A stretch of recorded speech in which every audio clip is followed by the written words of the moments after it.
Justicia y derechos humanos. La idea general que priva sobre los derechos humanos hace referencia a derechos de suma importancia que le corresponden a todas las personas por el solo hecho de serlo. En palabras de Vittorio Matthew, evocar los derechos humanos es referirse a ciertos derechos que pertenecen al hombre en cuanto tal, sean cuales fueren las particularidades accidentales de su posición en sociedad. Hoy en día puede afirmarse que el concepto de derechos humanos comporta, ya en la crítica a una autoridad, ya en una protesta pública, y en el discurso político, la alusión implícita a ciertos principios a los que se les asigna un valor moral o jurídico, que los coloca por sobre otros principios morales o normas jurídicas. Es decir, se trata de exigencias que funcionan como parámetros o ideas de justicia, los cuales, de no ser protegidos y respetados por el Estado o el derecho en turno, se constituyen en un argumento de peso para el cuestionamiento de su legitimidad y fines. En efecto, por derechos humanos debemos entender más precisamente aquellos derechos de importancia fundamental que poseen todos los seres humanos, sin excepción, por razón de una sola pertenencia al género humano. Estos derechos se hallan sustentados en valores éticos cuyos principios se han traducido históricamente en normas de derecho nacional e internacional, en tanto parámetros de justicia y legitimidad política. Vayamos por partes. Los derechos humanos, según se desprende de lo anterior, poseen una doble faz. Comienzan por ser un grupo de valores que se decantaron históricamente y que, conforme las condiciones sociales y políticas lo hicieron posible, fueron convirtiéndose paulatinamente en normas jurídicas de derecho positivo. Los valores morales en que se sustentan los derechos humanos se revelan en principios éticos muy conocidos, como el de dignidad, autonomía, libertad e igualdad humanas. Estos principios predican en líneas muy generales que los seres humanos son fines en sí mismos, intrínsecamente válidos, gracias a lo cual todos se hacen merecedores a trato igual y a igual libertad para satisfacer sus necesidades materiales y realizar, conforme a sus propias voliciones, el proyecto de vida que hayan decidido. Sin embargo, la traducción jurídica de esta exigencia moral contenida en los derechos humanos ha sido larga, dolorosa y difícil.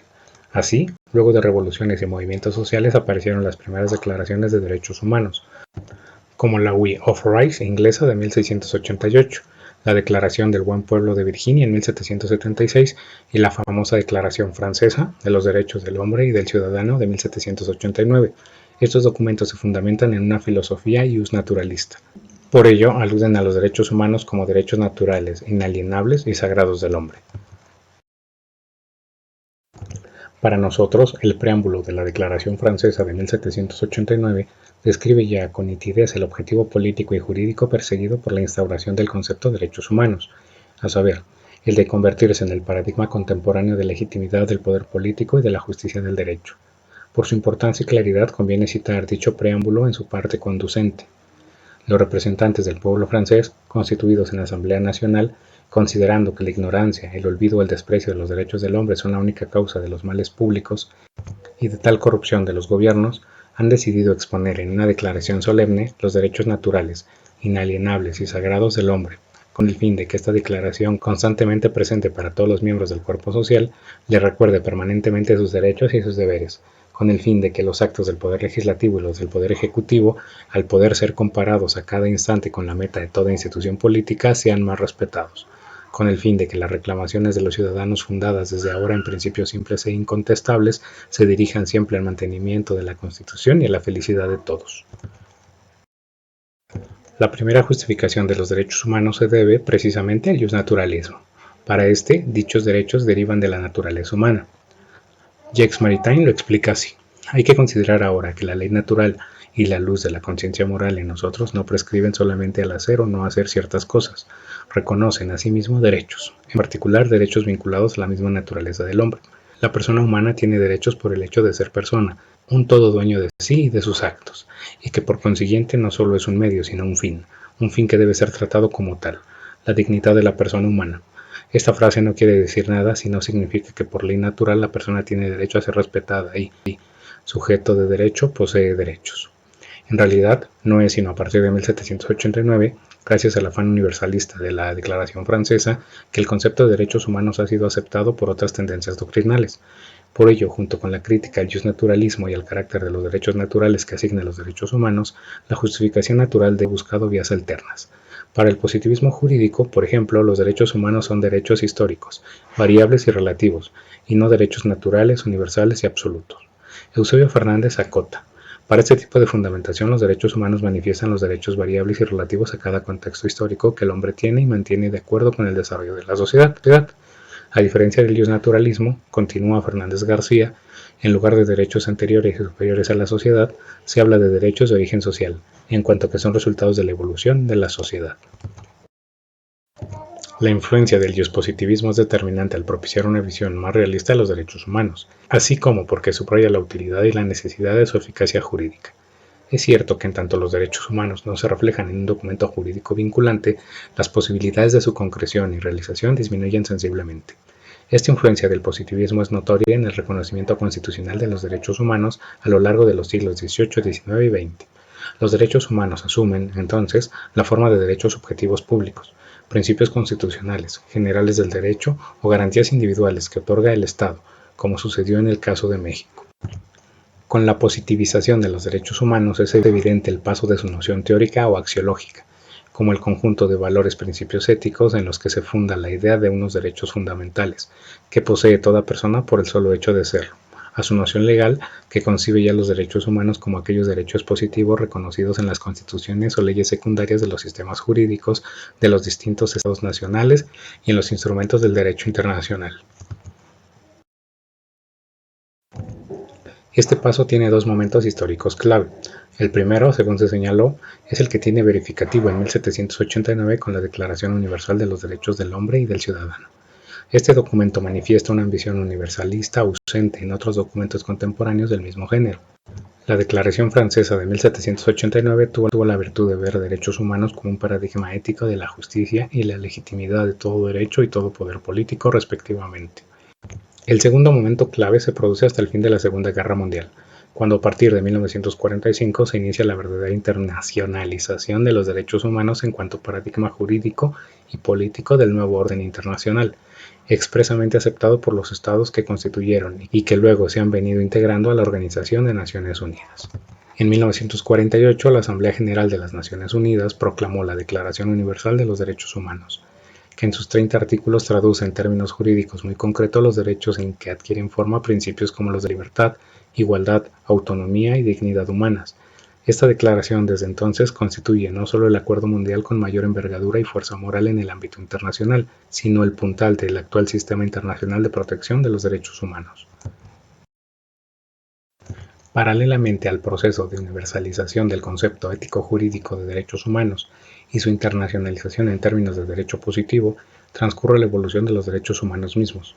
Esta evolución se explica porque los derechos humanos caminan concomitantes a las necesidades humanas a las cuales responden y que, conforme pasa el tiempo, tienden a crecer y a cambiar.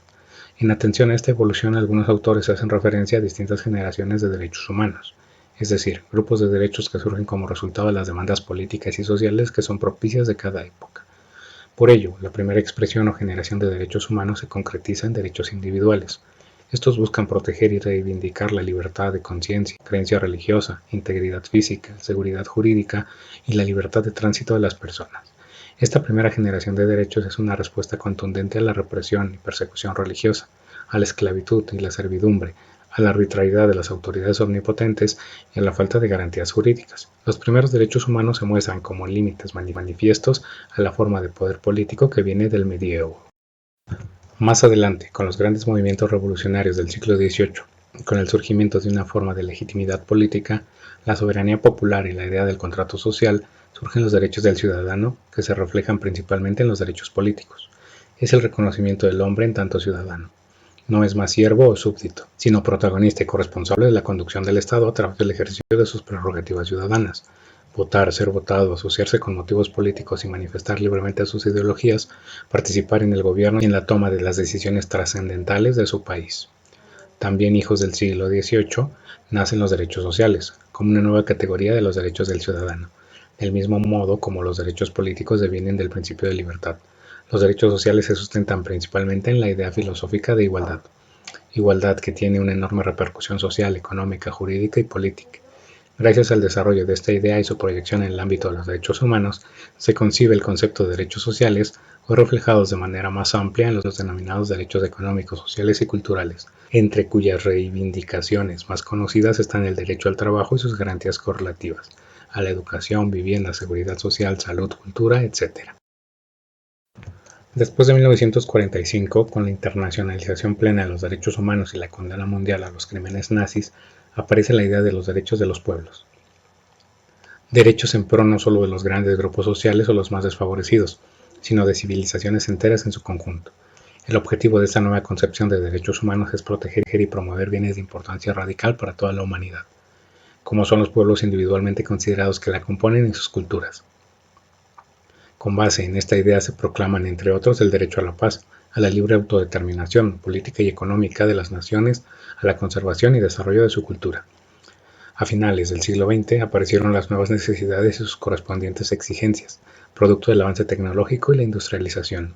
Hoy ocupan un lugar especial el derecho humano a la protección del medio ambiente, a la información, a la objeción de la conciencia, a la intimidad, solo por citar algunas de las reivindicaciones más sentidas, todo lo cual no significa desafortunadamente que muchas de las primeras demandas que inspiraron los derechos humanos más antiguos hayan quedado saldadas. Muy por el contrario, es doloroso constatar el resurgimiento de plagas tales como la discriminación racial y una de sus formas más estúpidas, la xenofobia. Quizá por esta y otras circunstancias similares sea posible explicar una renovada preocupación por los problemas de la ética jurídica. El resurgimiento y atención de los problemas que implican la moralización del derecho es un síntoma de la necesidad de volver al humanismo, como referencia inequívoca a la dimensión exacta de los fines que debe buscar el derecho. No es de extrañar, luego entonces, el que los doctrinarios contemporáneos busquen fundamentar éticamente los derechos humanos y les otorguen la categoría de derechos morales.